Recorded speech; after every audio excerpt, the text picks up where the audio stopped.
競馬を愛する皆さん、こんにちは。テレビ東京アナウンサーの富田由紀です。私、富田から日曜重賞チューリップ賞の富ちょいをご紹介します。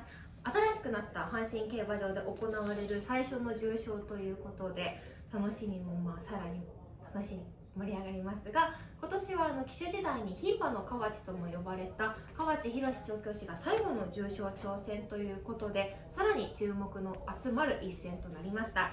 そんなチューリップ賞の富ちょいはこちらです。阪神ジュベナイルフィリーズ4着以内 0%5 月生まれサンデーサイレンス系です。まずこの1つ目ですね。阪神ジュベナイルフィリーズ4着以内なんですが、過去10年で馬券圏内に入った30頭の前走をチェックしてみました。この阪神ジュベナイルフィリーズ組が圧倒的に強くて、7勝2着1回3着5回でした。しかもその全てが阪神ジュベナイルフィリーズで4着以内に構想していたんですね。今年の該当馬は2着のビップデイジー1頭のみです。データ上でも頼りになる存在です。続いて 0%5 月生まれですが、私も9月生まれです。同じく馬券圏内に入った30頭の生まれた月をチェックしてみました。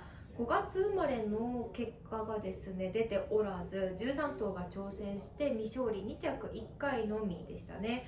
12頭は馬券圏外でした。今回該当するのは5月生まれの馬は栗のメイン、マイエレメントの2頭です。最後サンデーサイレンス系ですが、同じく馬券圏内に入った30頭のお父さん父親をチェックしてみました。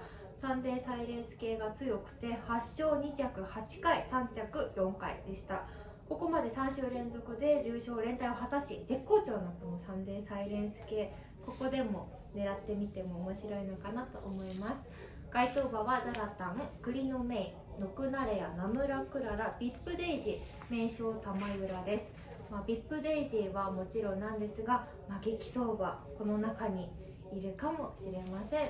ということで、信じるか信じないか、ずっと持ってた手が信じるか信じないか、どれに乗るかはあなた次第です。なんかこれをねちゃんとやった方がいいっていう話があってからあなた次第です。以上、チューリップ賞のみちょいでした。